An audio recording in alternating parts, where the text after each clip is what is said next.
All right, everybody. My name is McConaghy. I'm a professor at National SunYat-sen University in the Chinese Literature Department. And tonight, we are very, very honored to have Professor Craig A. Smith from the Asia Institute at the University of Melbourne and Professor Joshua A. Fogel from the Department of History at York University in Toronto to participate in the third of our discussion series on rethinking the ideals and afterlives of the Republican Revolution.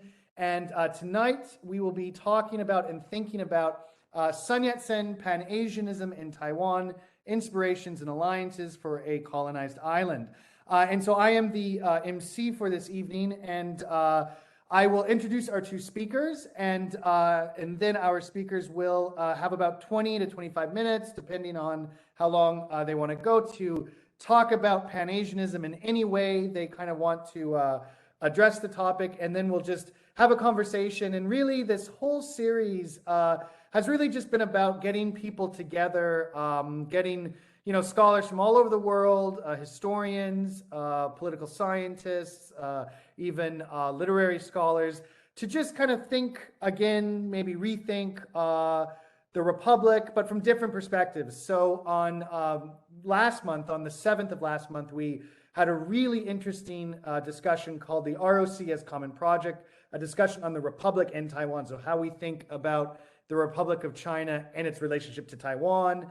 And we really discussed more present day issues. We kind of began in the present day and we're working our way back. But that was a very interesting in-person discussion. And then last week on November 15th, we had another really interesting discussion featuring Professor Timothy Cheek, Professor Lee Jinko, and Professor Joe Fewsmith about what Timothy Cheek calls ideological governance. And by ideological governance, Tim means that through various eras of early modern and modern Chinese history, we can see that different state formations have always tried to 教化, to teach the people, whether that was in a Confucian vein, or whether that was about the Sanminzuyi of the Republic, or whether that was Maoism and socialism in after 1949.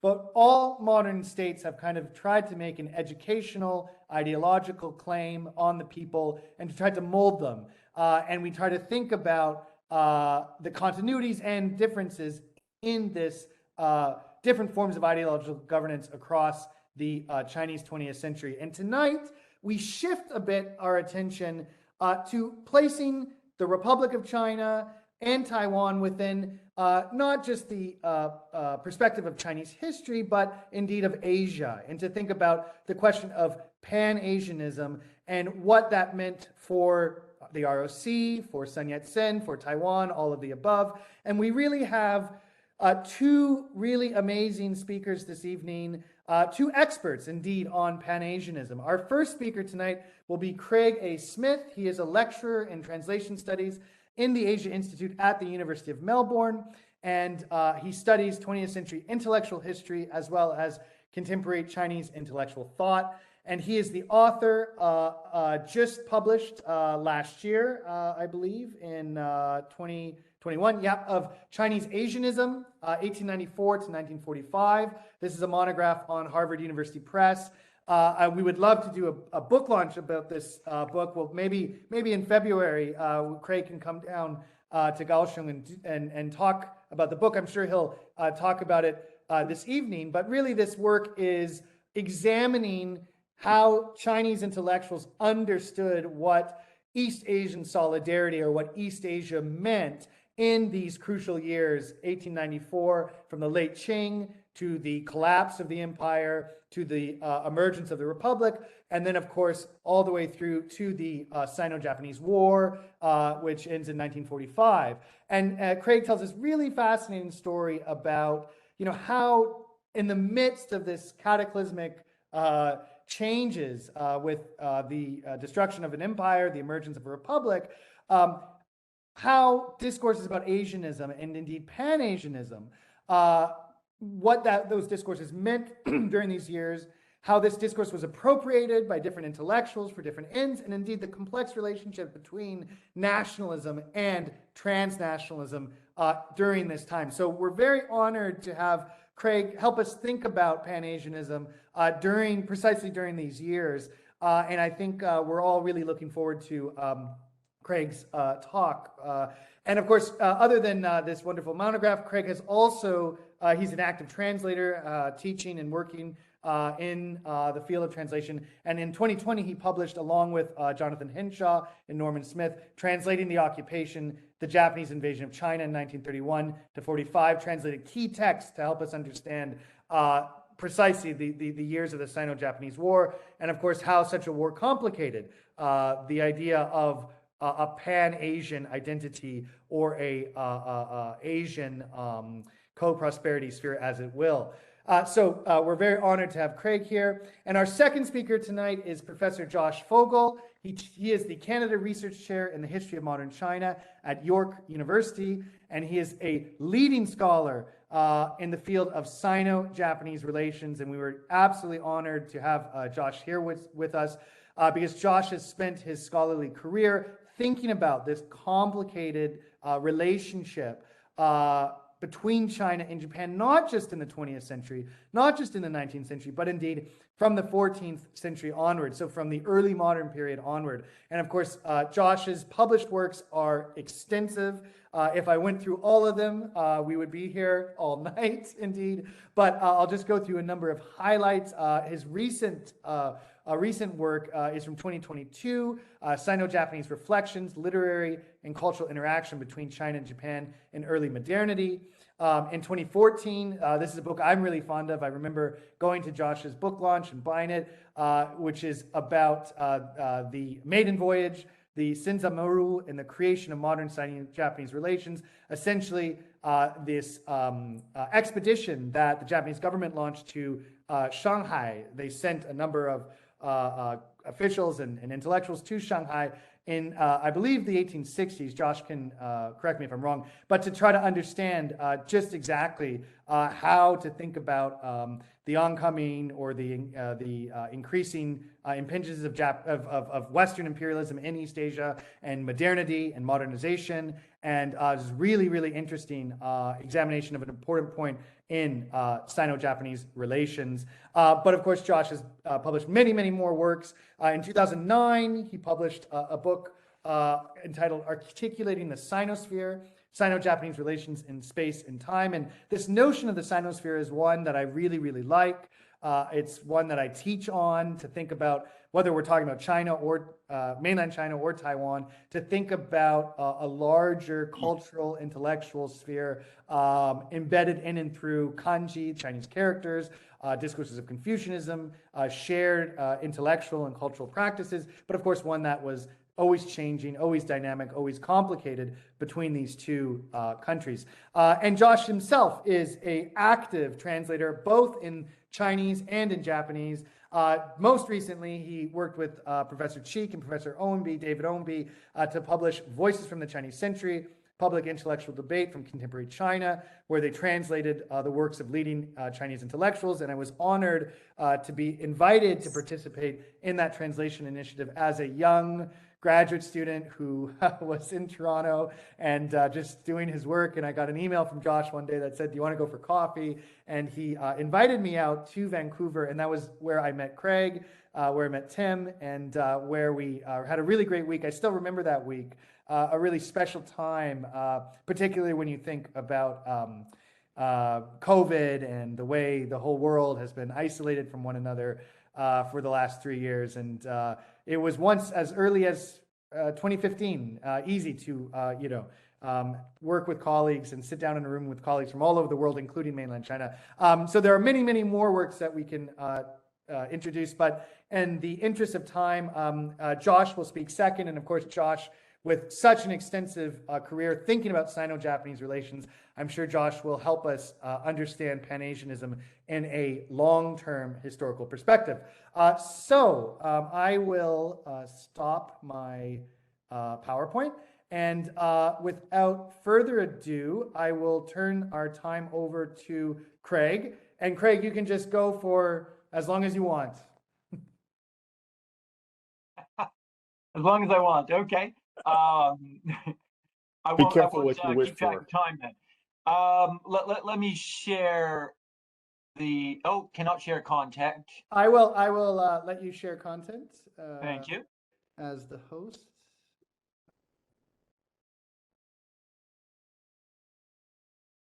Or Iwei, maybe you have to do it. Oh no, I got to do it. Yeah. Oh okay. yeah, I already Did it. Okay, so Craig, can you? Yeah, you got it. Started. Perfect.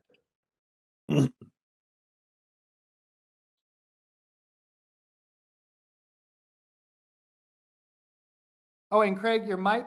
I'll just unmic. You're muted, correct? Yeah. Yeah. Okay, Craig, you're good now. Okay. All right. That was Thank fun. you. Don't know how that happened. All right. So Asianism and Taiwan. So when Mark first asked me to talk about this topic, I was really happy to return to this and look at how Taiwanese intellectuals engaged with this concept. And one of the reasons for that is my book ended up rarely touching on Taiwan. It touched on Korea a little bit more because Chinese and Japanese intellectual discussions over the future of Asia and issues like nation, race, civilization, region, they often included Korea a lot more in their discussions.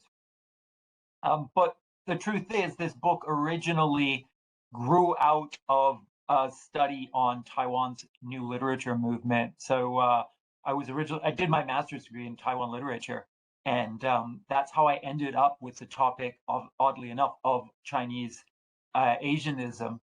So I'll kind of explain that and put it into context. But basically, this gave me the opportunity to spend some time going back to the original project and actually learning a lot more about the Taiwan connections. So first, I'm going to talk about the concept of Asianism itself. I just want to clarify what I mean when I'm talking about Asianism, because a lot of people might think that it's some sort of identity that transcended the nation and tried to unite peoples across East Asia. But I don't really view it in this way. I look at it merely as a call for Asian unity. So a lot of intellectuals used this concept to package their own agendas, right? So Japanese intellectuals were preaching Asianism while they were invading other countries, and Chinese intellectuals used Asianism to further their goals of their national goals or their goals for individual power. So it was kind of an expression, sometimes a performance, very often a Trojan horse by which another ideal, proposal, or objective was to be achieved. So I kind of disagree with Takeuchi Yoshimi's popular definition as the intention of solidarity of the countries of Asia. I see it as the call for solidarity. Mm-hmm. Now, this doesn't indicate that people didn't believe in the transnational ideals of Asianism, but it perhaps more connects to my practice of studying the concept in how it's used, how people used and abused it, rather than unpacking and defining it. And it's also useful for looking at the heterogeneity which marked Asianism, its discursive expression, and its real objectives. So for Taiwanese intellectuals, these objectives were really related to the colonial situation that they were experiencing in the 1920s. So for tonight's talk, I'm going to discuss a few of these intellectuals, but I will mostly be concentrating on Zhang Wojun, one of the leaders of the Taiwanese New Literature movement. I find that the complications of his identity and his own ideals for nation and region show some of the different approaches to Asianism and how these approaches are connected to SunYat-sen. So Zhang Wojun, he was one of the most important proponents of Taiwan's New Literature movement. So that's how I ended up studying him at Zhongzheng University in the Taiwan, the Institute for Taiwan Literature. But he was really a firm Chinese nationalist. So he he argued that Taiwan should adopt the Beijing vernacular in 1924, a language that he himself was studying in Beijing in 1924. He never really wrote much about Asianism. Most of his writing after the literature movement, most of his writing was related to translation. I'm always interested in translators. And he introduced a lot of Japanese literature and language, especially socialist literature. But from the few writings that we do have, we can kind of imagine that his understanding of Asianism was very China-centric, which makes sense considering his opinions on literature. He was resolutely opposed to an independent form of Taiwan literature, but oddly enough, in the 1920s, he kind of inadvertently set the stage for later figures like Lai He. He really led the movement, famously deriding traditional poetry through his first articles in 1924, which you can see on the screen, A Letter to the Young People of Taiwan and the Deplorable Nature of Taiwan's Literary World. And then in 1925, he became editor of the Taiwan Minbao and played a very important role in publishing new Taiwan literature. And he also published his own vernacular poetry collection, which was the first collection of vernacular poetry to be published in Taiwan, Love in a Chaotic City, which mostly was about his poems to his lover in Beijing and his wife from his school in Beijing. But years later, Zhang ended up becoming implicated in the collaborationist activities of occupied Beijing during the war. So he was seen as a hanjian, a traitor, for his work in Asianism. But he was really strongly opposed to imperialism. He was very opposed to the Japanese occupation of Taiwan. So it was quite surprising for some that he supported a number of wartime Asianist activities. The biggest among these were the Greater East Asia Writers' Conferences in 1942 and 43.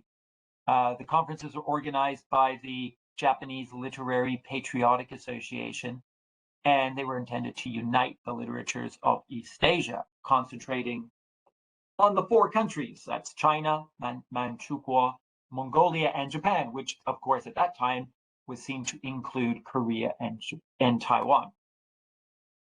Now, there are lots of plausible reasons for Zhang to attend these conferences, and he did explain himself later on. Zhou Zuoren gave him a lot of pressure to go.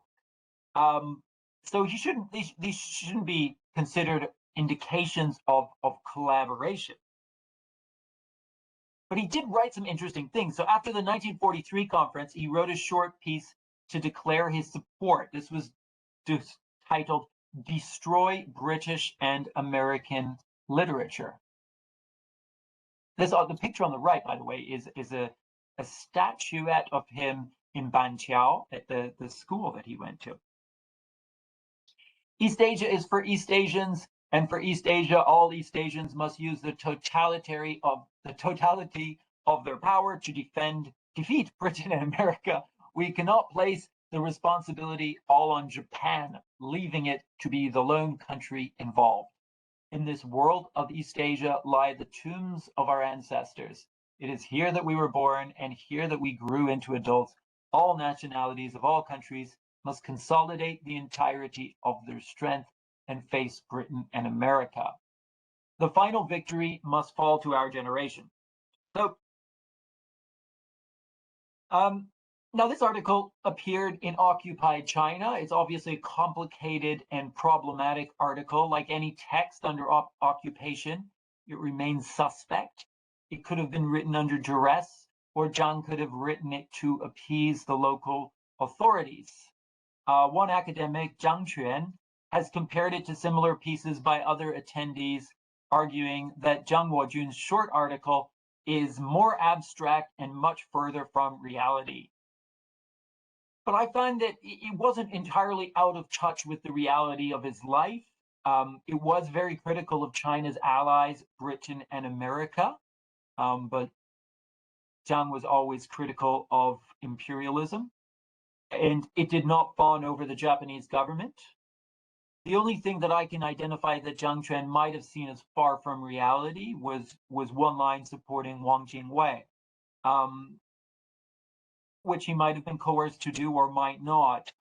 We would really have to see much more evidence of Asianist thought in his work to be able to understand this text in a larger context. So this is how I ended. It was actually from this text that I started off on that book project, wondering, is there such a trajectory?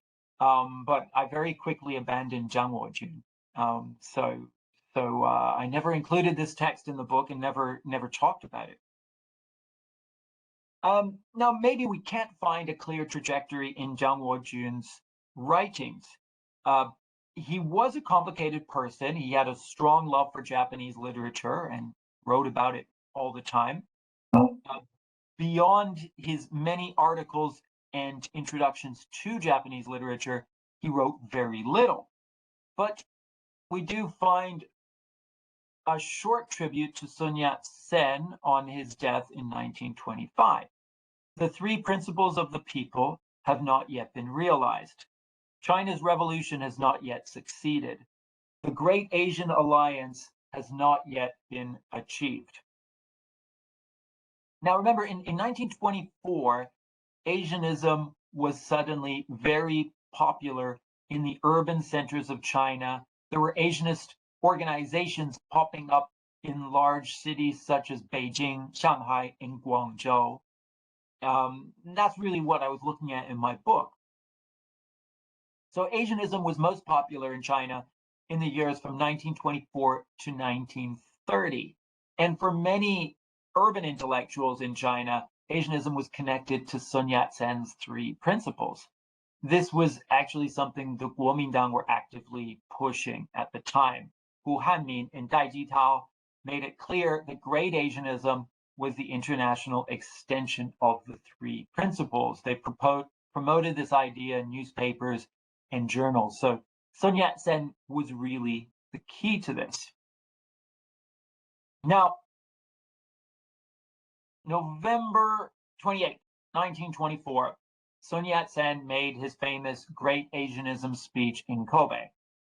And it kind of summarized his views on Asianism. It became quite symbolic of the concept for many and showed his opinions towards Japanese imperialism. In this speech, he described the relationship between national independence and Asianism. He defined a dichotomy to define the East and West, and he directly asked if Japan would lead or lead Asia. This was just a few months before his death, coming after his famous series of speeches on the three principles. So it was, when he was a star, a really important time.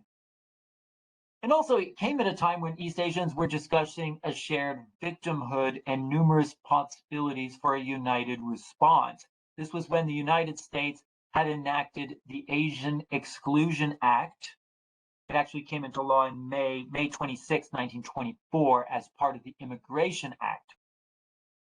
So these racist Western views contributed to a shared identity as an oppressed group. Now, in Sun's speech, he makes an important differentiation between Asian and Western civilization. There we go. He was disgusted by Westerners' oppression of Asia, disparagement of Asian civilization, and the continued racism by white people.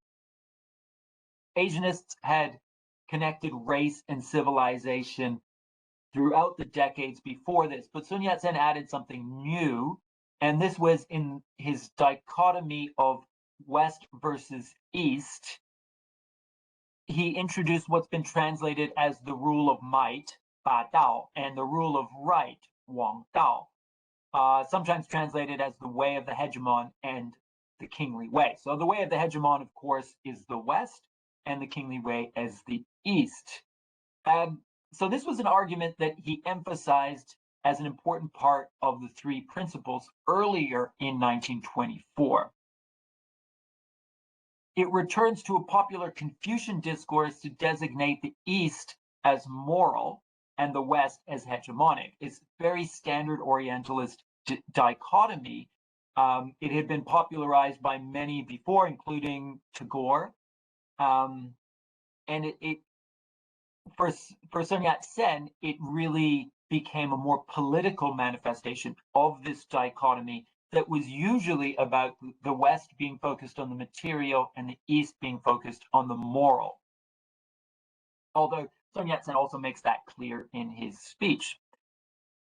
So, despite this really being a critique of Japan and saying that Japan should follow the kingly way, Sun Yat-sen didn't go into detail regarding how a rising power might avoid being hegemonic or imperialist, an issue that we're still struggling with today.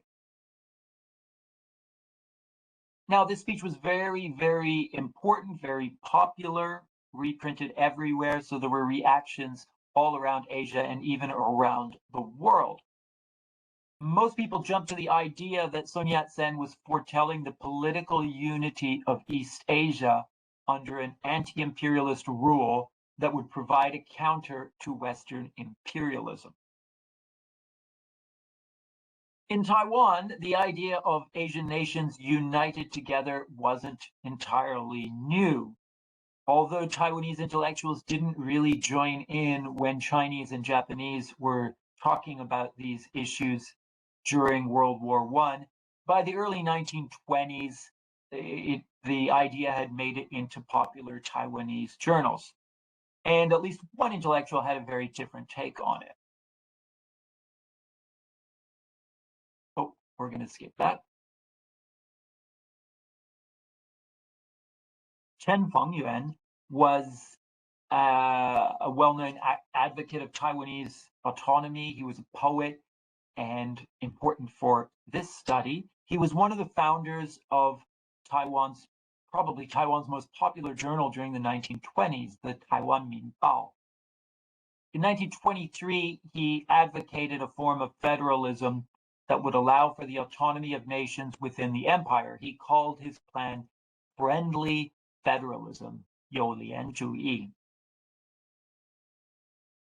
He first introduced this concept in an article titled "The Movement to Revive Asia and Japanese Colonial Policy."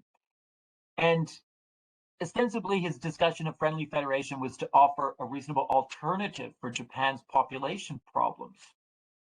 But really, the article was designed as an attack on Japanese Doka policy, the Tonghua policy, for Taiwanese and Koreans to assimilate to the Japanese. Chen argued that Japan must charge forward as a leader based on a righteous and humanitarian Pan-Asianism.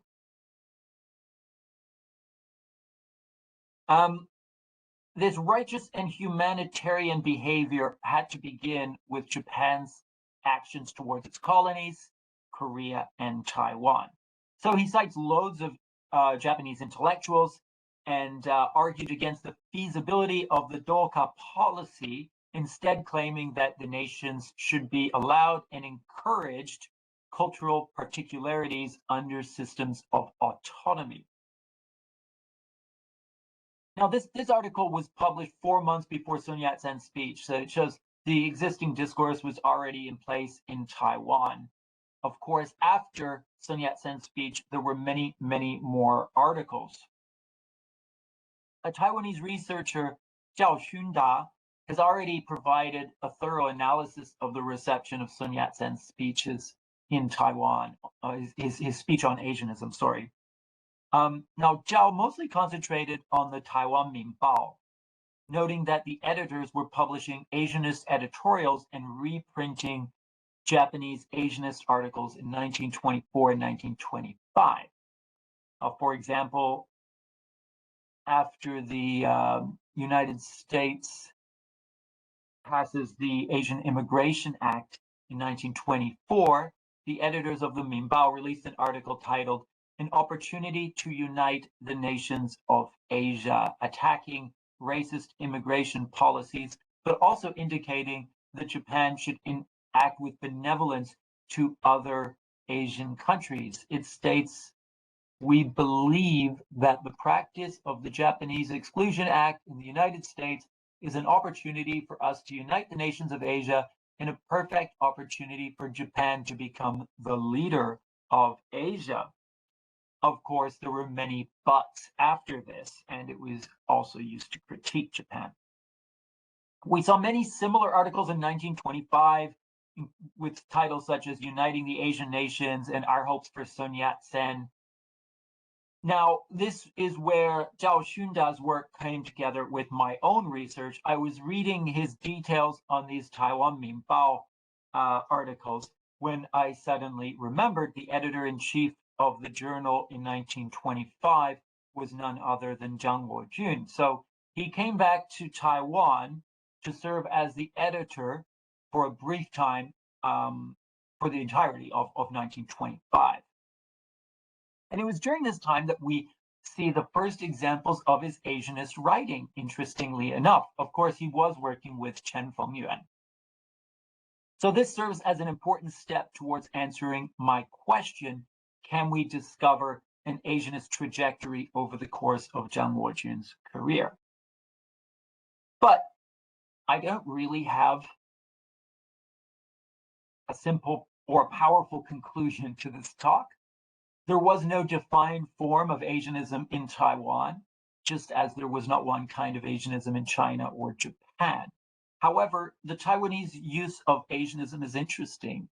At a time when Taiwan was suffering under a hegemonic external force, intellectuals used Asianism as a way to critique the colonial oppressor and to imagine different possibilities for the future of Taiwan and of Asia.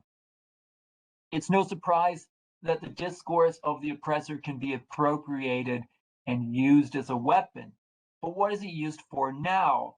Decades later, in post-colonial Taiwan, what do Taiwanese academics and intellectuals think of Asianism? Well, not much really. There were a few articles that I found. Surprisingly, in 1991, the Taiwanese academic Li Taijing produced the very first full book-length monograph devoted just to Sun Yat-sen's Asianism. It was called "A Study on Sun Yat-sen's Great Asianism," 中山先生大亚洲主义研究. Now, he didn't intend this work to be read as merely historical study. He hoped it would have significance for future government policy, which is rather interesting. And then more recently, Chen Guangxing, more famously as well, has referenced Sun Yat-sen's Asianism as a step toward the de-imperialization of Asia. He sees Sun Yat-sen's Great Asianism as offering a new route for China's future.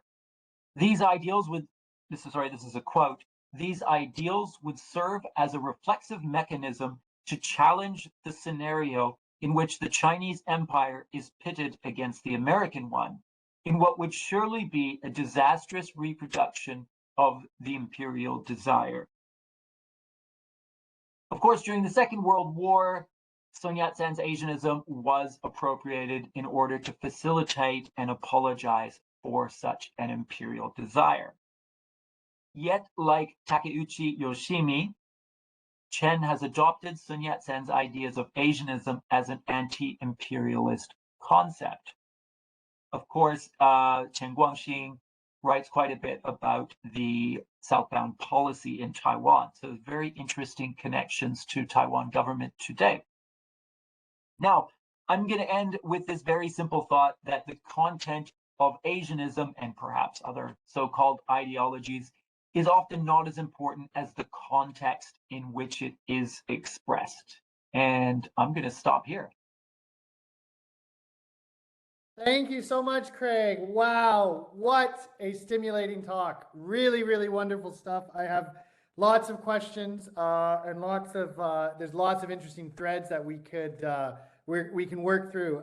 But that final thought, Asianism, what is not so much important is the content, rather the context in which these discourses are being formulated and reformulated and appropriated and reappropriated. Very, very interesting thought, and I'm sure we'll have lots to talk about during the Q&A. So thank you so much, Craig, and we will move on to Josh, who will, I'm sure, deepen and follow up and help us think about Pan-Asianism from his perspective. Thank you, Mark. Thank you, Craig. Before I put up the page to share, I just wanted to say a couple of things that came to mind as Craig was speaking. That was wonderful, Craig. That really was a very, very well done presentation. You started with, and then you mentioned at the end, Takeuchi Yoshimi. And I have been thinking and working on him for many years. I don't even want to go into that. But most recently, it was suggested to me by one of your Australian colleagues, John Wallace, that I might want to translate Takeuchi's famous biography or biographical. It's not even biographical, but it's a literary study of Lu Xun that he wrote in 1944. So I started translating, and I said, sure, John, I'll do it, but you have to go over it. And pretty soon I found that he knew so much more about Lu Xun. Well, he knows more about Lu Xun than almost anybody outside of the Chinese-speaking world, maybe even in it. So we ended up collaborating on this. Takeuchi was as you know, what's the right word, as pro-Chinese a figure imaginable, but he was, for some reason, spoke at one of you mentioned the Greater East Asian Writers Conference, and it followed him for the rest of his life. It was always brought up when people, why did you do it? And he had to disavow it his whole life. He was put up to do that.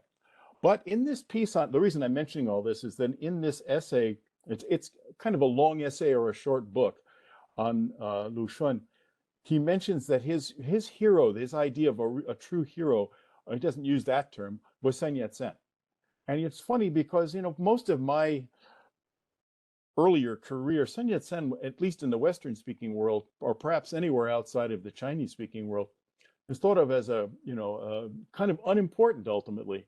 That he wasn't even in China for all those years before the 1911 revolution. How important he was traveling around the world.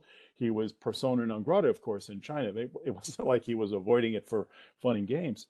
But and then you read this and you read Takeuchi taking lines that we kind of think of as kind of pro forma or I don't know, PR lines, and taking them really seriously, like the one that you cited, you know, the revolution is not over, you know, and so on. It hasn't been fully materialized, I think was the term. So I'm hoping we'll finish and get that published, but because it presents a very, it's not different, but a fresher view, even though it's an older view of SunYat-sen, and it's very important in the history and study of Lu Xun. One last thing that, Craig, as I was watching your presentation and your slides, Craig, it seemed that there's no fixed term for Pan-Asianism in Chinese. There's Da-ya-jiu-jui, and then you had Fan-ya-xia-jui, and a number of terms. It's not this. The concept may have been there, but there was not as yet a fixed term for Pan-Asianism. Maybe you have some thoughts you could share with us later about that. But anyway, should I go ahead and share, Mark, now with my screen? Let's see if I can do this without completely messing up. Anyway, I think you've given Josh the share screen. Yeah, I got it. I have it. Here it is. Yeah, already gave it to Okay. them. Yeah. Right. All right. Great. Let us go back. All right. I don't have as neatly prepared a presentation as Mark. I haven't written a book on this subject, and now I really want. Craig sent me, or he claims he sent me, a copy of his book, but it must be very popular, Craig, because somebody stole it before I could get my hands on it. But I will read this book. So I thought I'd run through some of the major figures in East Asian Pan-Asianism, but from the Japanese side of things. Now, many of these names will be known to people. And there are hundreds more, or at least dozens more that I could mention, but I wanted to bring these out, and we can, during Q&A, we can go into them in greater depth as people wish. But if the big name that jumps off the page at everybody when they first start thinking about this subject is Miyazaki Toten. And Miyazaki Toten is, he wrote this famous diary, My 33 Years Dream. He wrote it at the very end of the 19th century, about all the years. And it was more like a nightmare, because he was writing back and saying he spent all these years working with Sun Yat-sen. And here you have a picture of them. He was literally a head taller than Sun Yat-sen, although I think Sun is probably sitting in this picture. And big, and how he devoted his life to, or claims to have devoted his life to, the Chinese Revolution.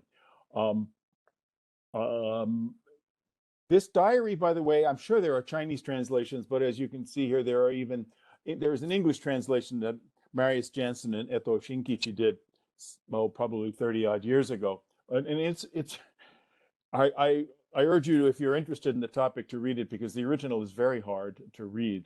And it's a fascinating study. Roughly contemporaneous at the end of the 19th century, early 20th century, there are a number of these groups, Japanese groups that are, I would say, of questionable ideals, questionable only in the sense that what they claim are their ideals and what the reality of their goals are radically different. And that's not a big surprise. We tend not to trust Japanese advocates of Pan-Asianism, because they, generally speaking, either on behalf of the Japanese government or possibly something even worse.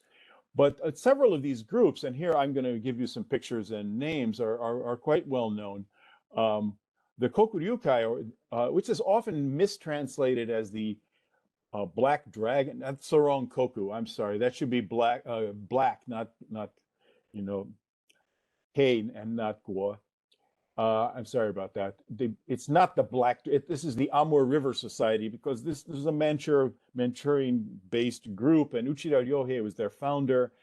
And these people clearly had the goal of annexing China in Japan's imperial plans for at least East Asia. And a comparable group is the next one down the list here, the Genyosha, whatever it's sometimes the Black Ocean Society or some such.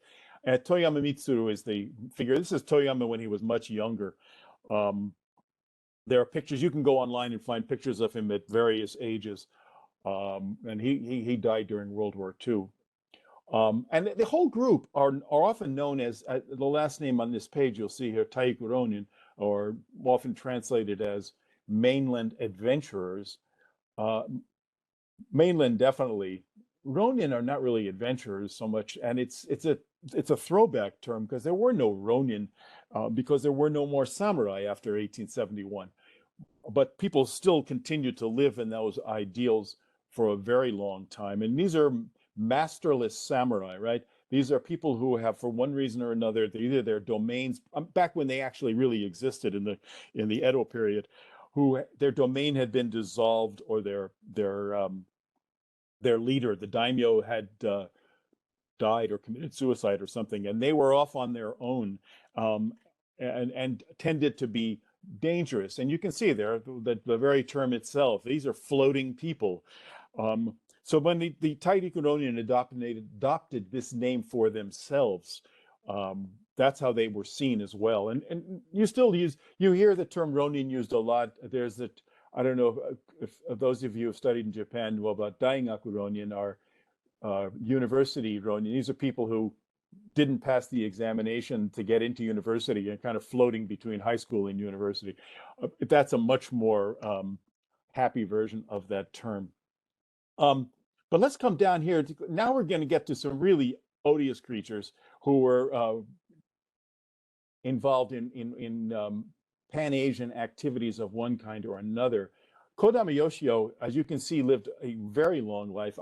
I found a lot of pictures of him, but I like this one in particular because this is when he was incarcerated in the notorious Sugamo prison in 19, says 19, oh, it doesn't say exactly what year, but anyway, after the war.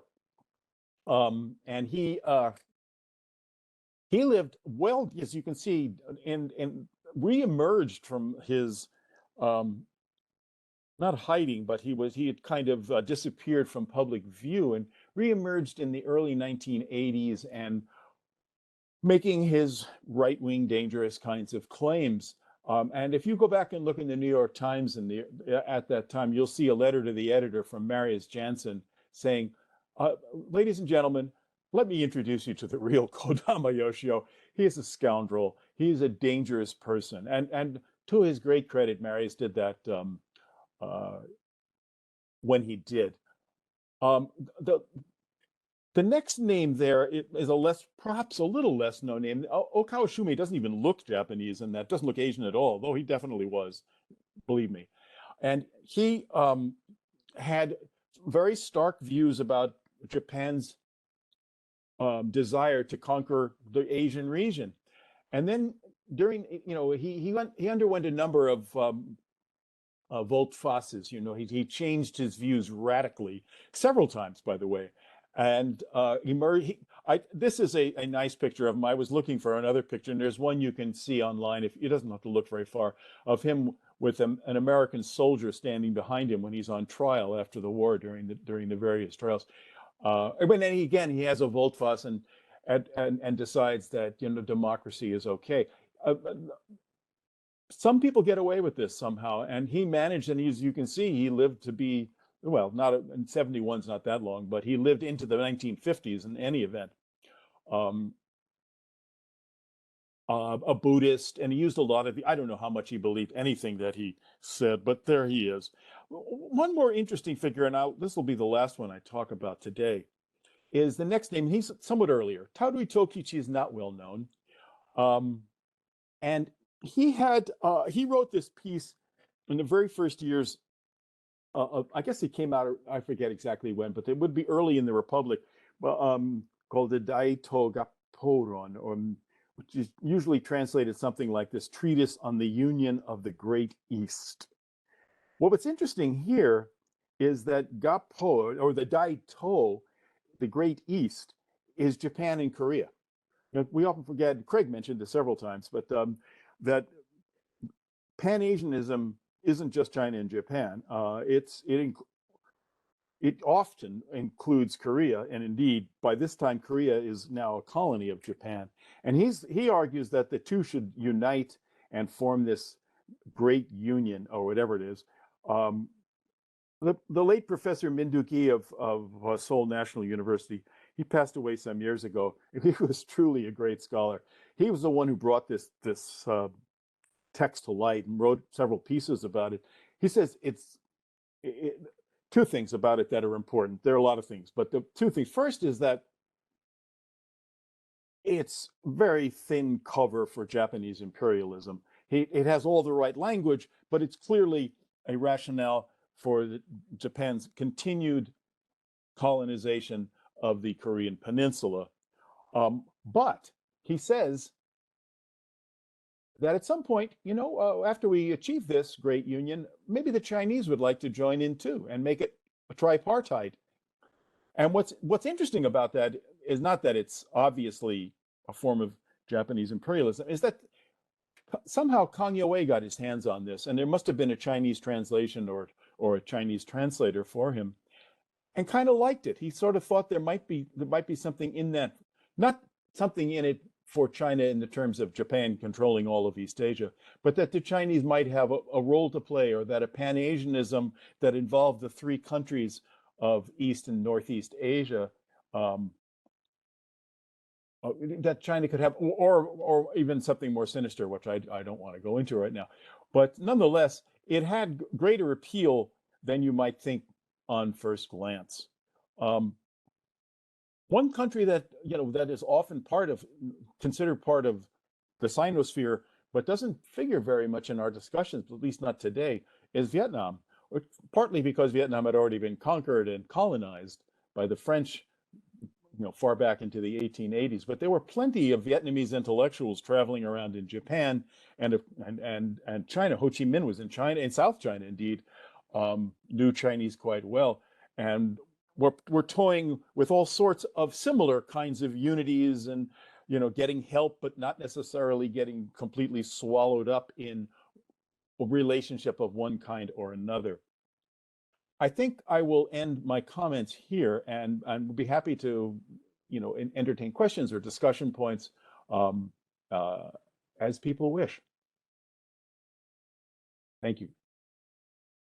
Thank you very much, Josh. Thank you so much for that overview of various Japanese Pan-Asian thinkers. And just to follow up on Toyama Mitsuru, part of this, our discussion series, is related to this exhibit that we're having on Sun Yat-sen at our university. And I can go into a little bit more detail if people are interested in why we decided to do a exhibition on Sun Yat-sen, mainly because SunYatsen University in Kaohsiung was founded in 1980, and we discovered that we had never actually done much of anything about Sun Yat-sen, and especially since the 90s. And so we thought, well, if we're going to be called SunYatsen University in the 21st century, we might as well do something and think about, Sun Yat-sen in a creative way. So we put on this exhibit, and one of the major pieces of the exhibit is a piece of calligraphy from Toyama Mitsuru, a real piece of calligraphy from the Black Current Society, or the Black Ocean, yeah. Black Ocean Society, yes. And we used the piece. It was from a friend of our platform, and he had this piece, and he said, well, this is, you use this as a jumping off point to think about Pan-Asianism and the contradictions of these Japanese thinkers who, on the one hand, supported Sun Yat-sen and supported the revolution and shared calligraphy and this love of Chinese characters and had a very Confucian sensibility, but also were kind of blind to the violences of the Pan-Asian Japanese colonial project. So when I saw Toyama Mitsuru, I just said, "Oh my geez, this we have a piece of his calligraphy," and so that's kind of a really nice point of connection. And we should have had you write the exhibit explanation for that piece. Probably would have been much better than I wrote. But anyways, that's a wonderful kind of overview of these Japanese Pan-Asianists. And so we can kind of open up for conversation, discussion. We'll see how long we want to go. We don't have to go for, all the way until 10 p.m. We can just see kind of where the discussion goes. But Craig, I think Josh had some initial reactions to your presentation. So maybe we'll let, if Craig still remembers them, just to kind of respond. One was the question of the translation of Pan-Asianism, Dayazuyi or Yaxiazuyi, or how we kind of think about that in linguistic terms. And then the other was this really interesting comment Josh made about Takeuchis Yoshimi. And I didn't actually know that he presented at the conference, at the 42-43 Greater East Asian Writers Conference. That's very interesting. I have read that his book on Lu Xun, and of course it's very, very,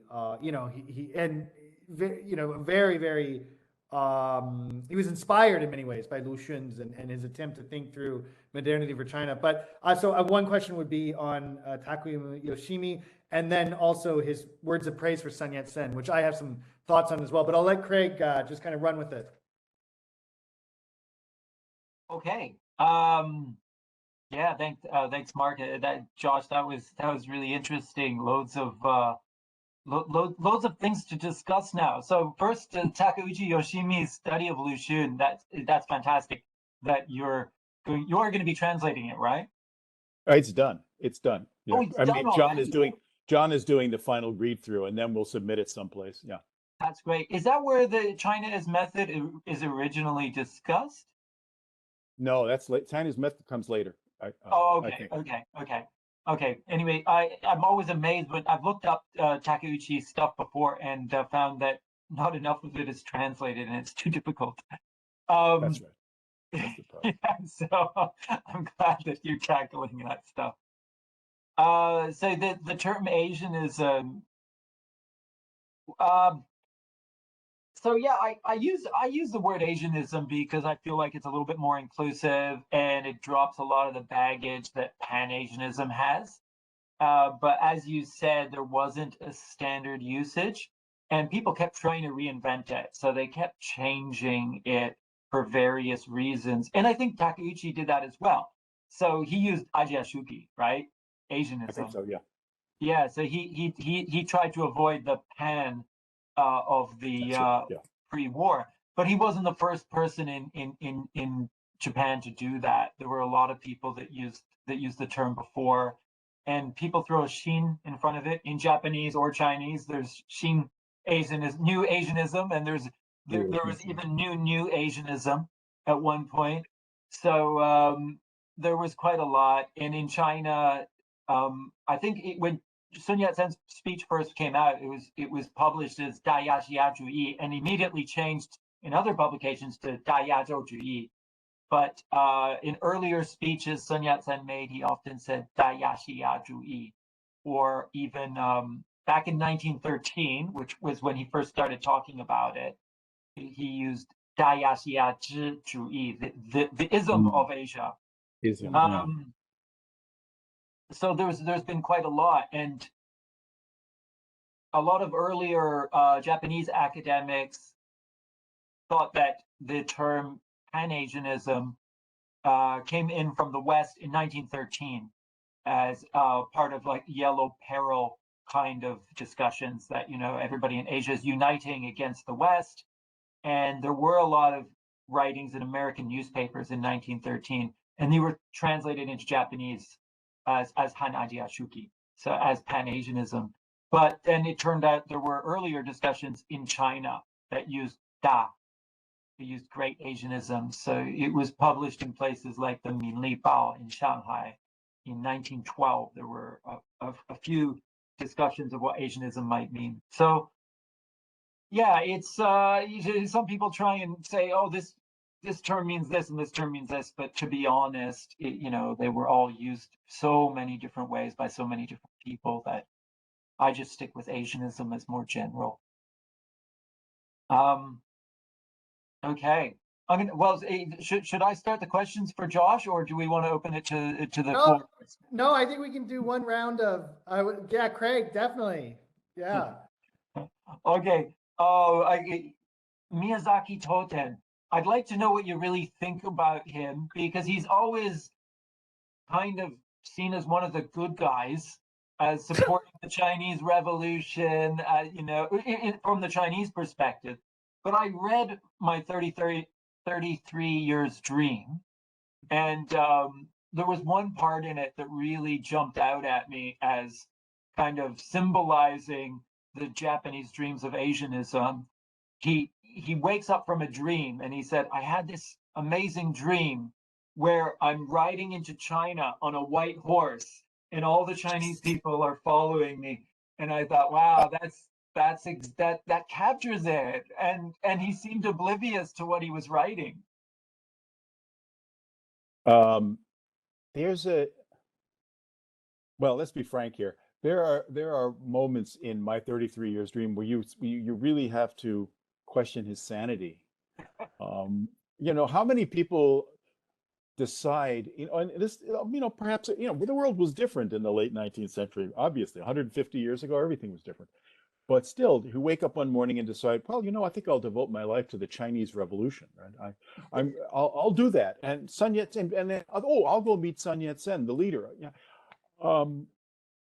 That's the kind of thing that people usually don't get beyond square one. They usually, but he does. And he finds himself, and he gets, he finds himself in prison at different times. And but I don't, you question the dream from that particular, it's not the whole dream. The whole dream is a disaster for him, but that dream, you question his motives. I would question his sanity, sort of. As somebody who has a dream of riding on a white horse, little girls have that dream also, and we don't think of them as, But of course, he was in a different place. But I take your point. I mean, compared to all the other guys that I just mentioned on my list, he is a good guy, and it's all about context. So no, I take your point. Yeah, One right. thing before I forget, just a second here. Not to give myself PR, but in this textbook that I did with a colleague it's a couple of years ago, Japanese for Sinologists, one of the lessons is Takeuchi Oshimi writing about Japanese views of SunYat-sen. And when I've taught the book, I often find that I have to either spend a lot of time teaching that particular essay or not teach it at all, because it's very hard. He's got these enormous, what Japanese is like, these enormously long sentences, and you never know what's going where. But it's really interesting nonetheless. So, rush out to the bookstore and buy that book. It is a topic worth returning to time and again. Absolutely. And that is it's a great book because for many of us who have a background in sinology or China studies, especially when we think about Taiwan, it's really important to be able to read, as Craig's presentation showed, the Japanese articles in the Taiwan Minbao. And so to have a work that can help us grasp a reading level of Japanese, to think through during this era where, so many of these intellectuals were working in both of the languages. And Josh, I just wanted to pick up on something you mentioned in connection to Takeuchi Yoshimi and his thoughts on SunYat-sen and how he wrote that one of his heroes, or his hero, was SunYat-sen. And this is quite interesting because in our discussion last week with Tim and Joe Fewsmith, Joe Fewsmith, it was very, very wonderful and funny, and he did this presentation on kind of ideological governance from Sun Yat-sen all the way to Deng Xiaoping and then on to Xi Jinping. But one of the points he made in a kind of tongue-in-cheek way was, Sun Yat-sen was not an ideas guy. That's what he said. He was someone who would talk your ear off, and he could, read a room, and he could change his messaging in relation to different audiences. And he wasn't a deep thinker. If you really go through the Three People's Principles, and one of the advantages that the communists had was that they were theoretically more robust. They thought more deeply about whether it was, philosophy or Asia or labor or the peasant question or the economy. I mean, so there was a certain kind of tongue-in-cheek to Joe's presentation. And that's one typical kind of reading of Sun Yat-sen, which is he was a person of action. It was about mobilization, throw anything at the wall, see what sticks. And, Minsheng, Minzu, they can be different things, and they can have a Pan-Asia component, but they can be a very nationalistic thing. But your reminder that his words, for certain intellectuals during that era actually did have a lot of weight. I mean, whether it was through his action or through his thought, but we think of Sun Yat-sen, as you said, maybe as someone who it was a transitional figure. The Republic ultimately failed. He could never consolidate power, and then he died too soon. And but this reminder of, and actually, Craig, your presentation also reminded this was, I did not know that Zheng Wojun wrote that about Sun Yat-sen on his death or before his death. Which is also really fascinating. So this kind of, this is the echoes of his impact on these thinkers we feel, actually were much more complex than he was. Well, let me try to refine what I said about Takeuchi's views of Sun. You're right, Mark. People take a look at the three principles of the people and statements like the revolution is not yet over and not successful yet, and so on. These are very simple. Any school child, and I'm sure all through Taiwan, school children do recite these and learn them, and they're very simple. But they're also, what Takeuchi tries to tell his readers is that, unlike many other people who preach revolution, Sun Yat-sen really believed it and put himself on the line. Revolution was never over. He uses the term, and with no reference to anybody but Sun, that he was he believed that revolution didn't end. You just continued doing it.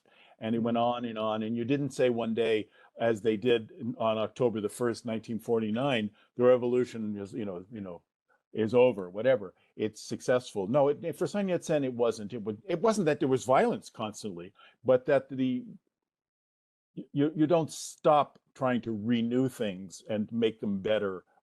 And he found that very attractive, very affirming. So he's writing in 1944, and viewing Chinese figures as heroes in the Japanese press was not necessarily the way to succeed in life, but he did nonetheless. He published that in 1944. Yeah. And I wanted to jump in with a question for Craig, and we had a wonderful presentation, and I just love the way that you started with Zhang Wojun, and this is of course a figure that any student of Taiwanese literature is familiar with, and also such a complicated figure in his own right.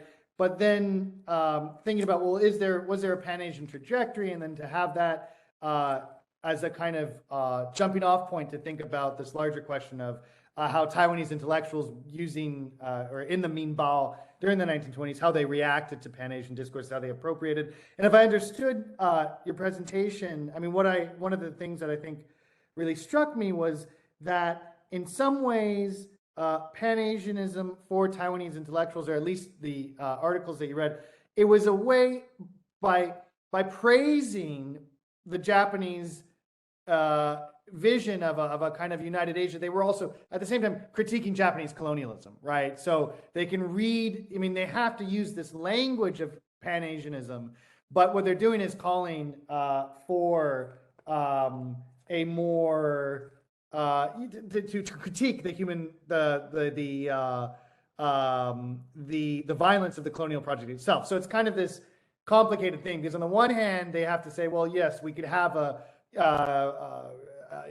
federation, or we could have a kind of a unified Asia, but then this would entail that Japan, for example, doesn't enact Doka policies, but actually respects a certain kind of cultural particularity, a certain kind of self-governance, a certain kind of form of democracy. Because in the 20s, this is precisely at the same time when the movement for the petition for a Taiwanese parliament is being pursued. And it's very complicated, because on the one hand, they want autonomy, but they have to accomplish it within this colonial empire, right? And so it's very interesting, because it's kind of this use of the language of praise or of unity, but what they're really doing is, as you say, right, to appropriate it for a project of self-governance, if not self-determination. That's very interesting. I thought maybe you could, I'll just, my first question is, would that be an accurate summary, or would you, of kind of what you feel was going on in some of these Taiwanese Pan-Asian articles?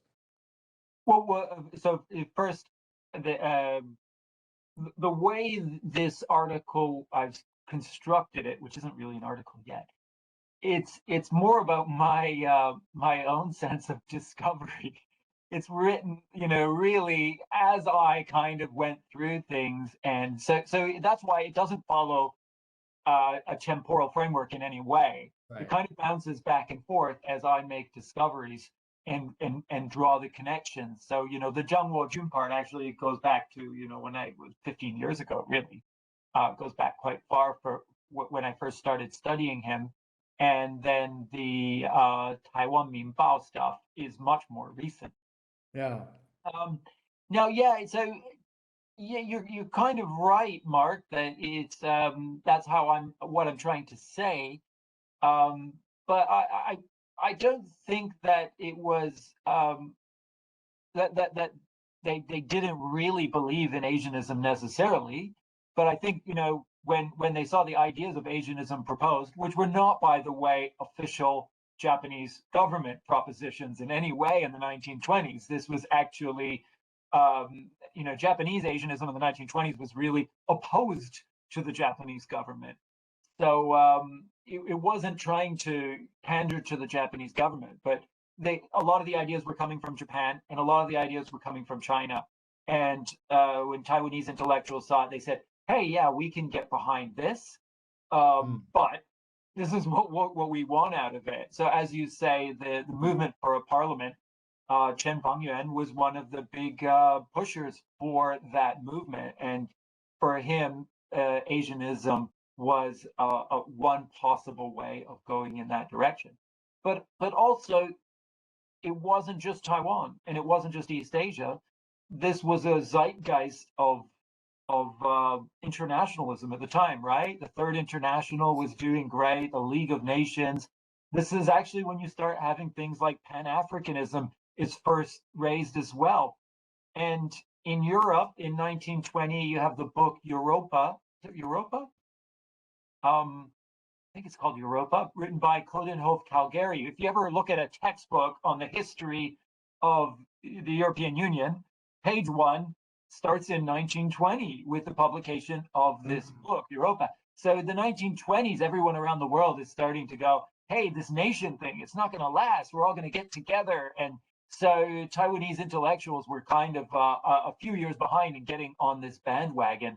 But it was a very international one. Interestingly enough, Coudenhove Calgary, who's considered like one of the grandfathers of the intellectual idea of the European Union, was half Japanese. His mother was Japanese.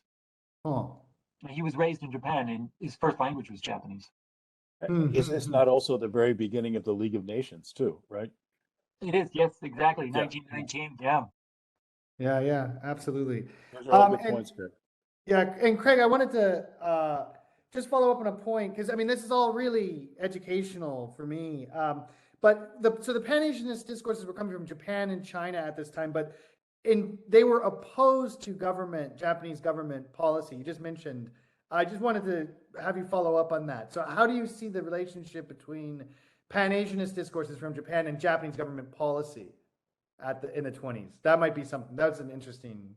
As far as I know, the Japanese government was not using Asianism to justify the empire until quite late. Is that right, Josh? Late 1930s? I agree. Yes. Yeah. The Pan-Asianists were much more radical in that sense than the government itself was. They didn't have to deal with the outside world. They didn't have an army per se or anything that, they didn't have to fear invasion. All of the things that the government had to think about. The government may ultimately have followed their lead, but you're right, Craig. No, it's interesting. That's an important point. In the historical memory, we kind of think of it as being connected to the Japanese Empire as the ideology of the empire, but it was only for a very short period that it was officially used. Yeah, that's really fascinating. And I'll just ask, I have a question for Josh, but my final question for Craig, because in preparation for this evening, I thought, well, I better read both Craig's book and a lot on Pan-Asianism. And I was just thinking about Taiwanese literature, because I know Craig has this background, this really interesting background in, and your MA was in Taiwanese literature. Was that Chunggong University or? Zhongzheng in Jiayi. Yeah. So you're at SunYat-sen. I was at the other guy. You were at the other guy. Yeah. So that's really fascinating. I mean, I can't wait to hear stories about your time at Zhongzheng doing a MA in Taiwanese literature in Jiayi. That's fascinating. But I was thinking about, of course, Taiwanese literature, and it's so great that you started with Zhang Wojun, because it's one way to think about an arena in which Taiwanese writers had to really face this question of what was Asia, of course, and one arena where they could do that outside of the overtly political sphere, for example, through the movement for the Taiwanese parliament. But because this is the 20s and 30s, is precisely when Taiwanese literature it kind of takes off, right? New Taiwanese literature, there's journals, you mentioned Lai He, Yang Hui, these writers are going from Japan to China. Zhang Wojun was really promoting kind of May 4th vernacular literature in Taiwan, and those articles that you mentioned, the rotten old Taiwanese literature, and he really critiques not just classical Chinese but also Taiyu. He says it's not suitable for a literary language. It's like all about this vernacular from China. So he's really interesting. But I was thinking in terms of a text for thinking through Pan-Asianism in relation to Taiwan, of course, would be, and of course, I mean, I'm sure you read it in its multiple languages, but Wu Zuoliu's The Orphan of Asia, right? Yaxia de Guo, which is kind of the text, right? Of thinking about Taiwan's complicated place in Asia. And this was, of course, written in Japanese originally, a product of the 40s, so a later period than we're talking about, but also one, it's such a fascinating text, and to think about, because it begins with this Hakka family and this grandfather bringing his grandson to a Confucian school, right? The first chapter is about him bringing him to this Confucian Sishu and saying, you know, you need a Confucian education. This is what it means to be educated. And then he goes to the Japanese school and learns Japanese in the public school in Taiwan. And then he's finds that the Taiwanese students are discriminated against, and then he goes to Japan and he feels discrimination, and he comes back to Taiwan, and it has this very complicated kind of geography, right? He goes to China and he's accused of being a Japanese spy, and of course it's all about this total, and he ends up going crazy at the end, right? I mean, because it's this wartime, and it's the literal and figurative orphan, right, and the psychological orphan. But it would seem to me one interesting way. I mean, you could do a book project on this, right, from this essay that you've started with, but to link the question of Pan-Asianism as an intellectual discourse in Taiwan with all these literary texts, which are like actively thinking about from the 20s to the 40s, because they're all about this kind of interaction with Asia, but it always ends up, not always, but often, either about a kind of political co-optation of Taiwanese people, or this intense sense of disorientation, right? Which would really not cease, because very quickly after the retrocession, 228, and then another layer of trauma. But I just wanted to get your thoughts on Taiwanese literature as this space where Pan-Asian discourses are kind of being debated, expressed, articulated, and if you see that as a potential avenue for thinking about Pan-Asianism in Taiwan.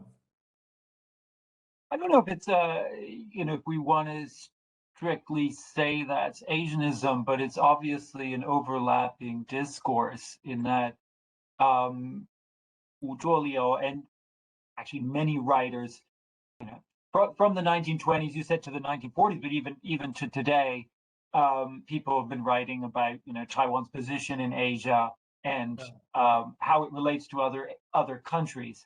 So obviously that is a big part of what Asianism is about. So the idea of the orphan of Asia, it's kind of a play on also, the parents of Japan and China, but Taiwan ends up actually being an orphan. And Yang Kui, who was writing around the same time, made it clear that the proletarian of Taiwan are the same as the proletarian of Japan. So you have this very Marxist perspective on it that Asianists could really, really understand. You could even pull it up to more contemporary things like Bai Xianyang and his, Yat-sen is all about these weird connections across Asia in New Park. Represent, which each actor represents a country. Chen Yingjian likes to do similar things, where you have, each character in his story represents a different country, and thinking about where Taiwan is, or if Taiwan really has a place. So you could make some pretty clear connections, but I don't know if I would want to call that Asianism. I don't want to apply Asianism to too much. Right. Yeah. I mean, I think I would think of it just as a space in which these questions are asked, right? But of course, these novels are doing lots of different things, right? So it's not just about kind of imagining Taiwan's place. It's more about the ideas of exile, right? Exile, diaspora, which is the common thread from 100 years of Taiwanese literature. So not so much about, let's get together. Right. Yeah, definitely not the solidarity, because it's hard to find. I mean, Yang Kui has a certain kind of proletarian solidarity, But yeah, to think about that question, it's really interesting. And Josh, I wanted to ask you about, because Craig mentioned, so there have been attempts in Taiwan to, Craig mentioned in 1991, a book on SunYat-sen. Craig, was that Li Haijin? I haven't read the book, but It's Li Taiwan the Tai. oh, Li Haijin, yeah, Jing the okay. Jing. Yeah, Li Haijin. And so, for example, revisiting Sun Yat-sen and as a Pan-Asian discourse potentially for the future. And then the Chen Guangxin's work, Asia as Method, which is this, really the book, Asia as Method, is this critique of Taiwanese nativism and nationalism. And this, you know, kind of attempt to reconstruct a certain kind of leftist Pan-Asianism. But so there have been attempts to kind of revisit Pan-Asianism in contemporary Taiwan. But I wanted to ask Josh about after the war in Japan. He mentioned all of, you know, these various advocates of Pan-Asianism and some of whom went to prison. And does Pan-Asianism kind of fall apart in the 50s in Japan? And does it is there ever, you know, how do we think about its afterlife? Because this part of this series is on the afterlives of whether it's the Republic or other ideological configurations. But is there an afterlife, or how do we think about the afterlife of Pan-Asianism in Japan? Well, it kind of lost its street cred after 1945. You know, it's associated, you know, as Craig and I were talking earlier, the government may not have been plugging Pan-Asianism, you know, for 30 years, but it got labeled, and because of Japanese policy in East Asia, the idea of, at least at the political level, really, you know, it doesn't disappear, but it dies out. So what are the reflexes you find of it are that all the intellectuals, the commentators who had been associated with the government or with anything shady, right wing, like, disappear. If they don't, most of them don't go to prison, but they disappear for the most. They've been discredited, shall we say. And out of the shadows emerge mostly Marxists, and they basically take over the academy in Japan. And that's not just Tokyo University, that's most Japanese universities. That's all changed now because it's been 75 years, but still, what you find is that there's a split, but let's not get too detailed. There's people bend over backwards to support the PRC. They want to their way of making retribution for all the bad things that their government has done is by saying that the Chinese, the victors,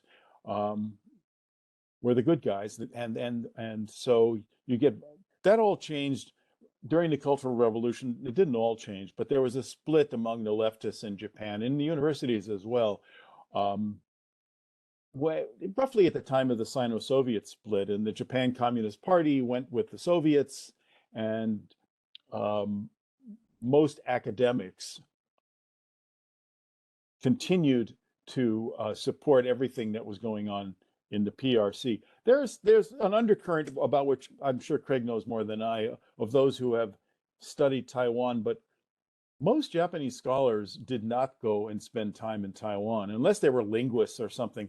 But you know, they did not go to Taiwan to do the research, to do their language study or anything the way that those of us in the West did. It was tainted in some way. Not that the Taiwanese were tainted, but Japan's association with Taiwan was tainted. But as soon as the PRC started opening up in the late 70s, students started flocking to Japan, and that was a very positive. Started flocking to from Japan to China. It was positive because for the first time, at least in my life, Japanese scholars and students learned to speak Chinese. Before that, when I first went to Japan as a student, none of my colleagues could speak Chinese. And they could have gone to Taiwan, they could have gone to Hong Kong even, but there are problems there obviously with language, but no. But when China opened up, everybody went for 2 years, and now you can go to seminars in all over Japan, and people can present in Chinese, and it's much more it's a much better event. None of that would I characterize as Pan-Asianism or Asianism. That I think is for the most part yesterday's news. Interesting. Very interesting. All I don't know right. if you agree, Craig, basically? Yeah, Craig, I don't know if you wanted to pick up on the afterlife question. I mean, you raised it with Chen Guangxin. Yeah, so the Japanese side, I don't read many Japanese newspapers and things. There was one guy I was following for a while called Takejima Yoshimi? Takejima, hold on, I've got it somewhere. That's the one we were. No. Oh no, it was sorry. Yeah, I'm mixing the names together. Nakajima Takeshi. Oh, I don't know if he's written anything recently. Have you heard of him, Josh? Yeah, I've heard of him. Yeah, he's a scholar, right? Yeah, he's a scholar, and he was writing about. So he uses the word Asianism a lot, or he used to.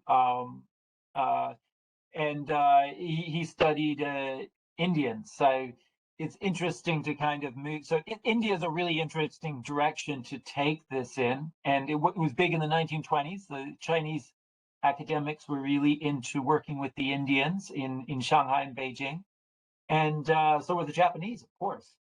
And Nakajima Takeshi, he wrote a book about Indians living in Tokyo. And then he used the word Asianism a lot in articles about like the war in Iraq and saying, we should be supporting Iraq because we should be opposing American imperialism. So the word Asianism can still be used. It always has been used in order to fight against Euro-American imperialism.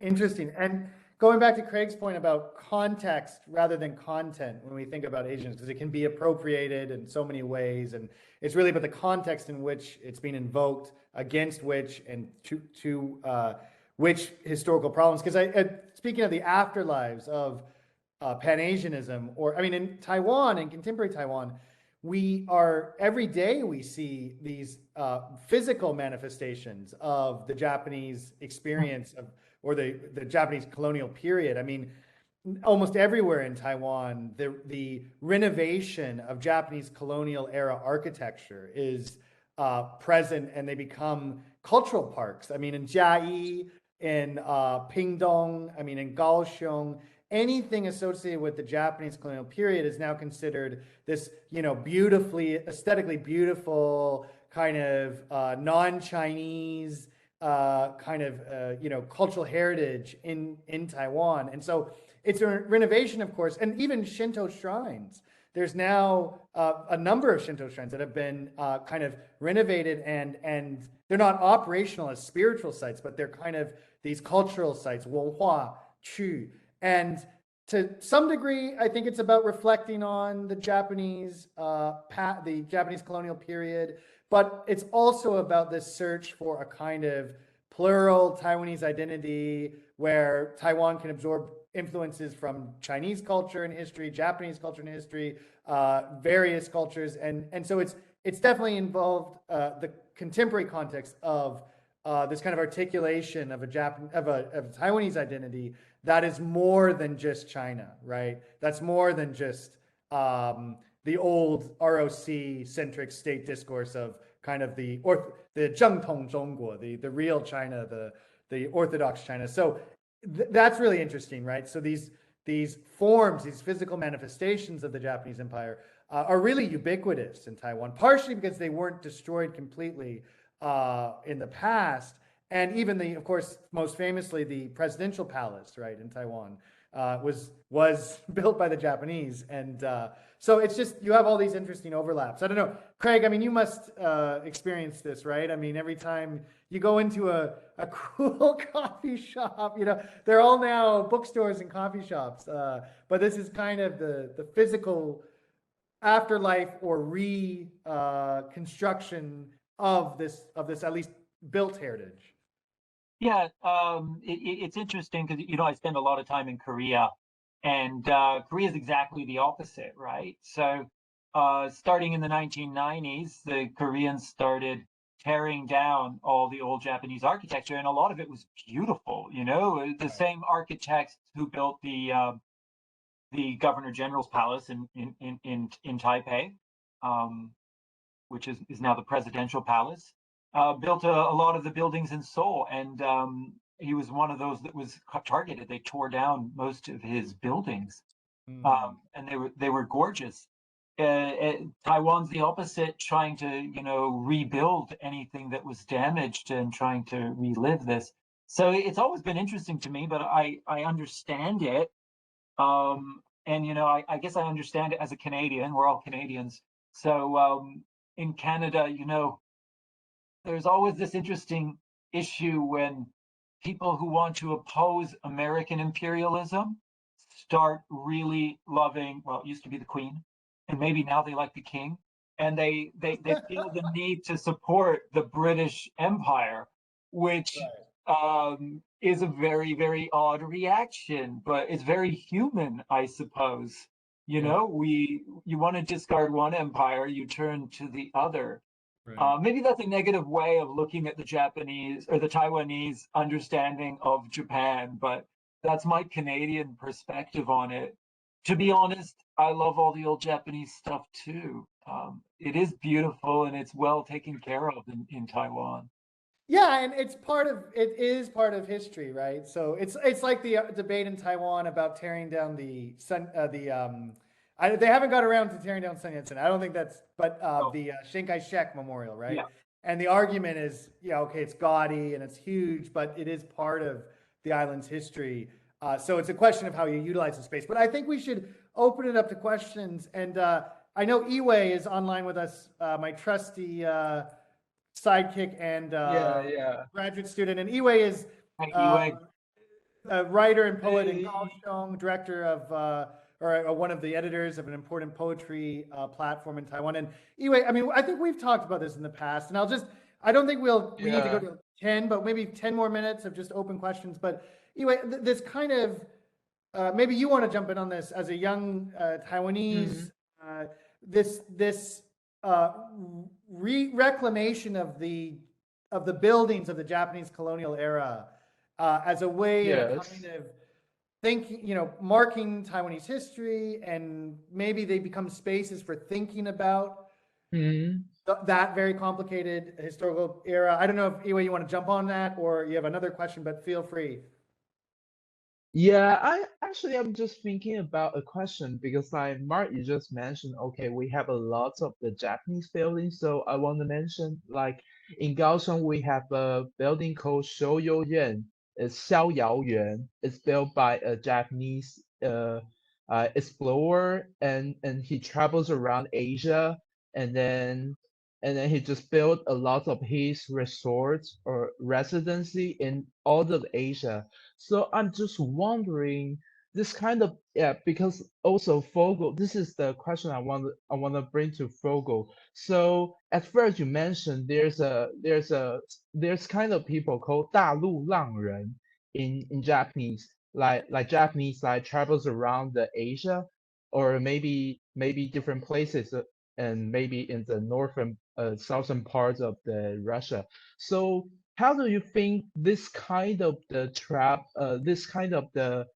traveling, or this kind of the movement between the empire, between maybe in the Japanese empire, maybe because because sometimes China is part of the Japanese empire due to the invasion times, and also maybe the other parts of the Japanese Japanese territory in Nanyang in Southeast Asia. And also I also want to bring this question to Craig, and because as we all know, like lots of Taiwanese novelists or lots of Taiwanese writers, they have a lot of experiences, travel to Japan or travel to Korea and travel to Manchukuo, like as we know, Zhonglihe, like travel to part of the Japanese region. And how do you think this kind of the ideas or this kind of the experiences for Taiwanese people, for Taiwanese writer, how their influence, is that good or not good? Because if there's no Pan-Asianism, or if there's no colonization of the Japanese colonization, and maybe Taiwanese people cannot really link with the Korean culture, and maybe through Japan we can know the French culture, as we know lots of the Taiwanese pen artists, they also went to Japan to learn a lot of the Japanese learn either Japanese or like a Western painting style that influenced the contemporary Taiwanese art. So how do you think? I want to ask two of you. How do you think this kind of the move for migration in the Pan-Asianism or in this kind of the imperial lands? Okay, so maybe that's a great question, and it just so happens that Josh has written books about travel writing. This is a question that Josh has studied and thought about a lot. So maybe we'll let Josh take it away. The actual physical act of travel. Okay, no problem. Yue, I thought your question was specifically about the Tairikuronin, the Dalu Langren. Those people who kind of float around literally, their influence on history has not been a positive one in my view. These are people they attempted to make contact mostly in North China, but also later in South China, with groups that they could establish contacts, but they were often advisors to the military. Many of them were military people or former military people. They don't enjoy a good reputation on the whole. Maybe you know better, Craig, but I can't think of anybody in that group that I would categorize, to use your technical term, as a good guy. They're not. Now, travelers generally, that is people, Japanese who traveled around China, there are hundreds of them. Craig mentioned a book I wrote 20 odd years ago. And in that I examined, I think, 500 travel books that written by Japanese between the 1860s and 1945. And there's every possible view in the world you can find in there, from true admirers to critics to more nefarious sorts. And we shouldn't necessarily, as is often the case, assume that a Japanese critic of what he or she finds in China is necessarily an imperialist. There are, and that is often the case. And I've had unpleasant discussions, we'll use a nice word, with people about that. Just because they find traveling to a certain part of China, a Japanese traveling to a certain part of China, is not to their liking, doesn't mean that they're bad guys necessarily, or that they have bad intentions. They might, but that's another issue altogether. But if you start looking at travel writing, and you'll find every possible view in the world, and it's a very interesting and rich literature. Go ahead, Craig. You can answer the other part of that if you'd like. Thanks. Well, Josh, you're fantastic. You really nailed it. And by the way, Yue, I think these questions you asked, which are kind of similar related questions about, the nature of travel, the transnational experience. You said, is it good or bad? I think it's a really good question, really important question. And Josh has really answered it. But I think we can step back and ask ourselves, we travel a lot these days, right? Well, maybe not in the last couple of years, but generally speaking, we travel a lot. And is it a good experience for us, or is it a bad? Or is it a good experience? Is it a good thing for connections between our different countries, different peoples, different languages? And I guess some people in my family are English soccer hooligans. Traveling might not be such a good thing for anybody. So it really depends what you bring to the table. What are you doing? Why are you traveling? What are you thinking? What do you want to do with it? What are you going to make of it? And a lot of people do amazing things. And at this time, a lot of people did amazing things, but a lot of them didn't. Right now, I'm looking at some Indian translators living in Shanghai in the very beginning of the 20th century. And they're amazing people with the best of intentions. But what they actually did was probably not that good because they were in the wrong place at the right time, maybe. So even when you have the best intentions, like many, I think many of these Japanese wanderers probably did have good intentions and ended up doing some bad things. I would pull this back to Chen Guangxing's writings about Korea, because that's what that's you asked about the Taiwanese traveling around, and I think that traveling to China, sure. we have like Zhang Wojun, of course, just becomes more and more nationalistic Chinese. Is that a good thing? Was for him. And some Taiwanese became very, very Japanese. And maybe it was good for them, who knows? But Chen Guangxing writing on Korea, I found to be really interesting, writing about how going to other smaller Asian countries is important, and understanding them and connecting and writing about them. Because if we don't do that, then we're always looking at these smaller countries through an imperialist eye. So if you're from Taiwan and you want to understand Korea, you understand Korea through America, right? Generally, until recently. And we're dominated by English language, Chinese language, Japanese language writing. So we're always looking at things through the lens of people from those countries. So the idea of Asia as method, I think, is crucial to this, what you're talking about as travel and the transnational experience, and trying to in a positive way, trying to create connections and understanding other countries.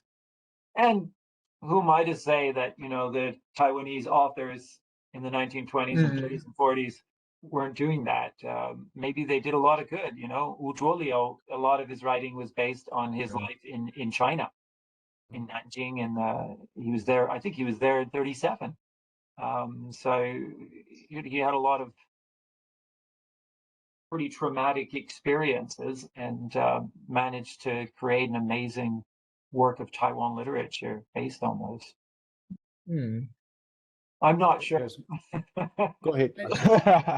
Okay. Anyway, I just want to jump in on. I really think the field of Taiwanese literature is so rich, because you do have these writers, whether it's Yang Kui or Zhang Wojun, Lai, they're going back and forth between China, Japan, or one or the other. And for example, Yiwei, you mentioned Zhong Lihe, another really fascinating writer who was born in the south of Taiwan in Pingdong, in a Hakka community. He was Hakka. He was born in Meinong, this big, very beautiful part of Pingdong County, right nestled in this valley. And there's a literary museum to him out there.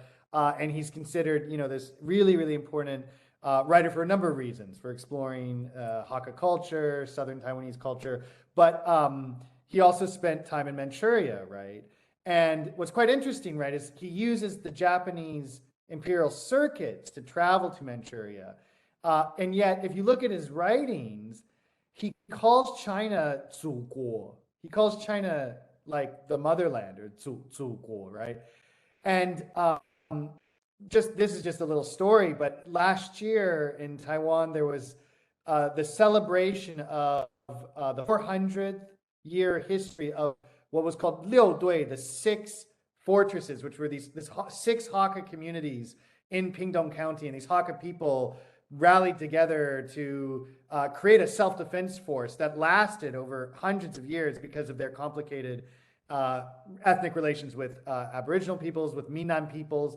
And so it was basically, and then later it became more of a civic association in Pingdong County about sports and community, but it was a celebration of Hakka culture. And at Zhongshan, we did a number of kind of events related to Zhong Lihe. And I wasn't actually organizing them, but one of the organizers told me that the Hakka Affairs Council in Taiwan had some representatives who were part of these organizing efforts, and they were putting on some plays related to Zhong Lihe's stories, and they wanted to take out the word 祖国 in the plays. They said, well, we don't really need to have him calling China the motherland. And a number of our professors at Zhongshan said, if you take out the word 祖国, you will seem more and more like the contemporary 祖国. So we're going to keep it in because this is historically accurate.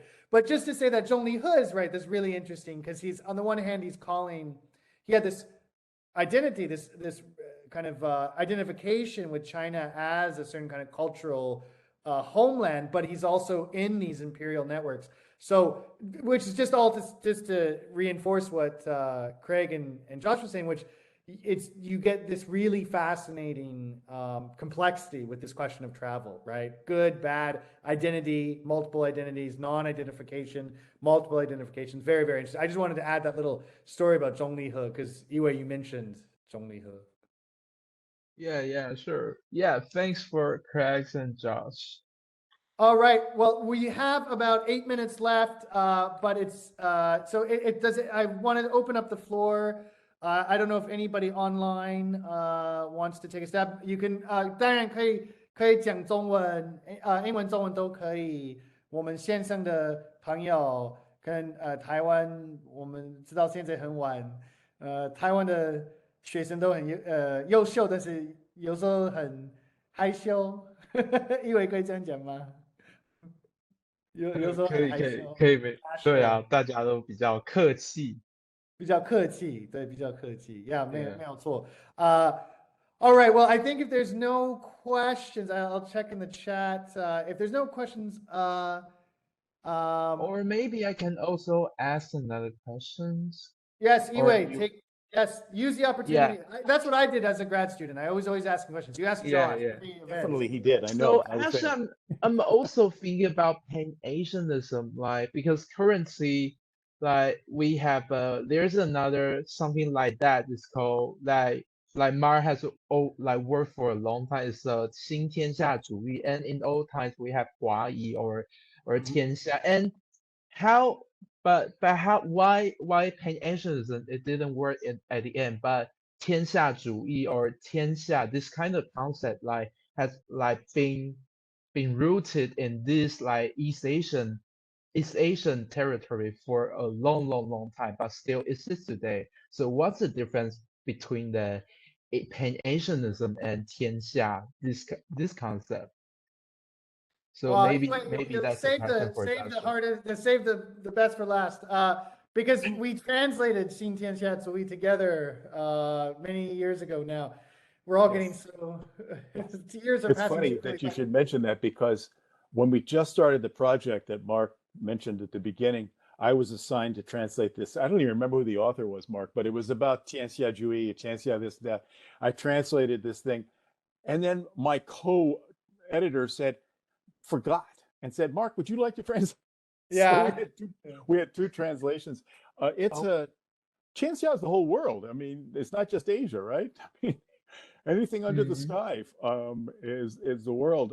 And I think in a sense, Craig answered that question in part when talking about all these groups that were beginning to take shape in the 1920s that were looking, which is happening again now, but for unity beyond the nation state.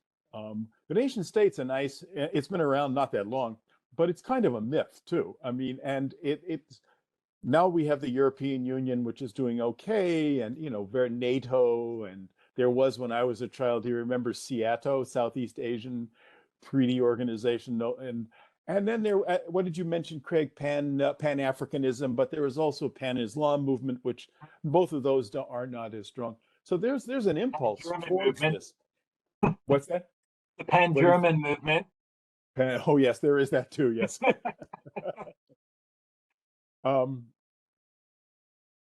Sorry, I broke your train of thought.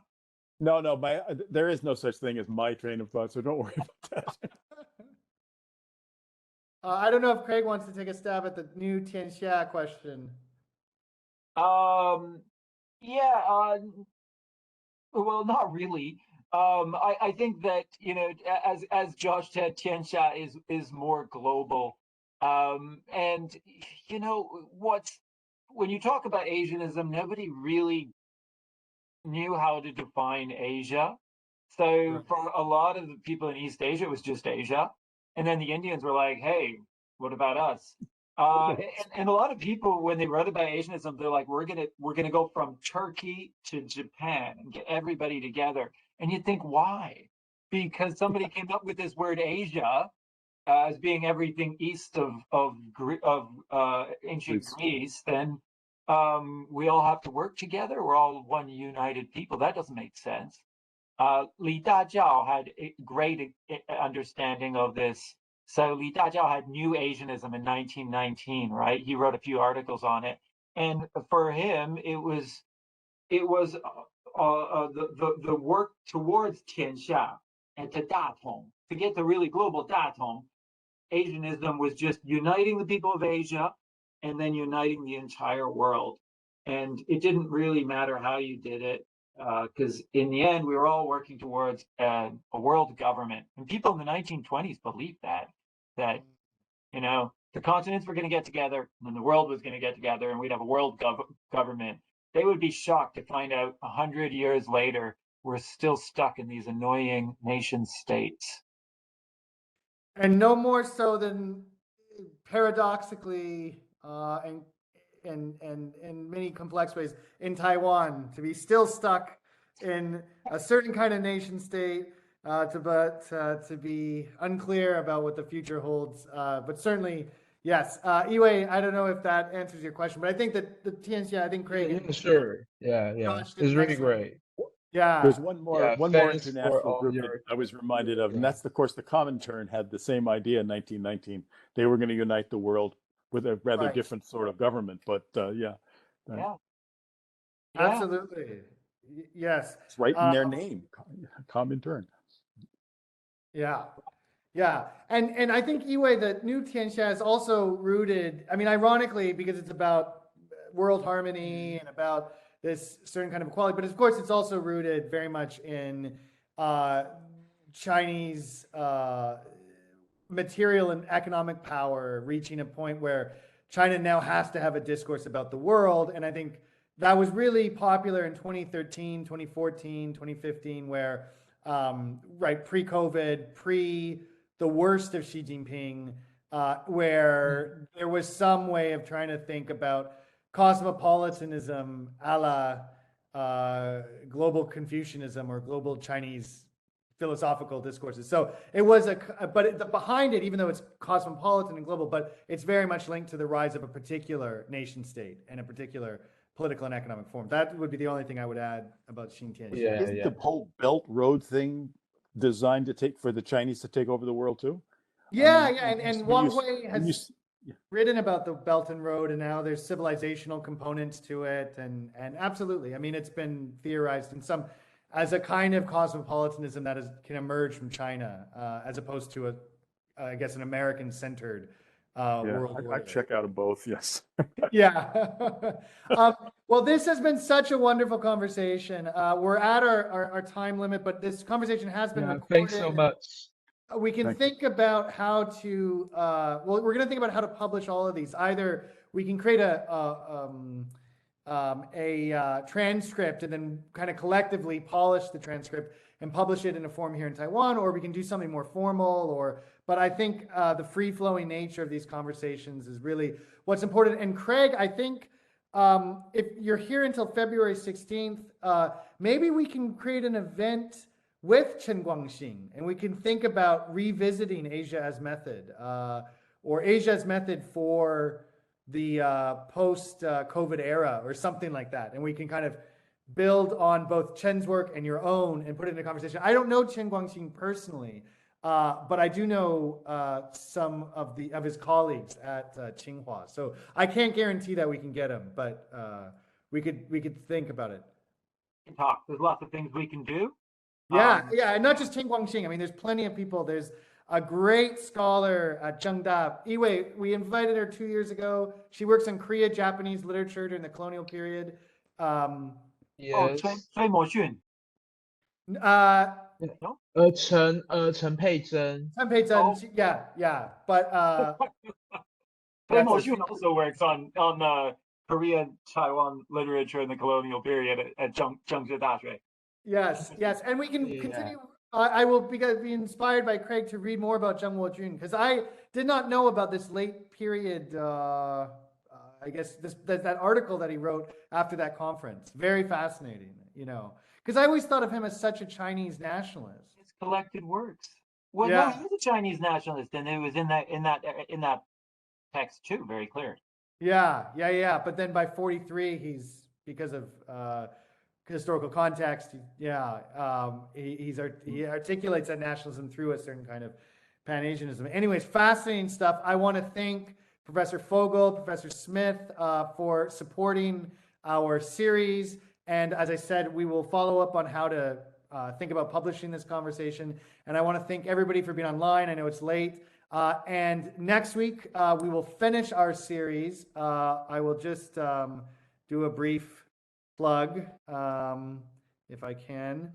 And next week will be from the material to the ideational, state ideals in time and space. We will be talking with Brian Sui from Hong Kong Polytechnic University, the author of an amazing book on the Kuomintang's conservative revolution, and also Zheng Xiaowei, who has written about the republic as a question of Minquan and this problem of rights. So I think we're going to talk about democracy next week. So we have moved from ideology and governance to Pan-Asianism to next week democracy, and we'll see if how we.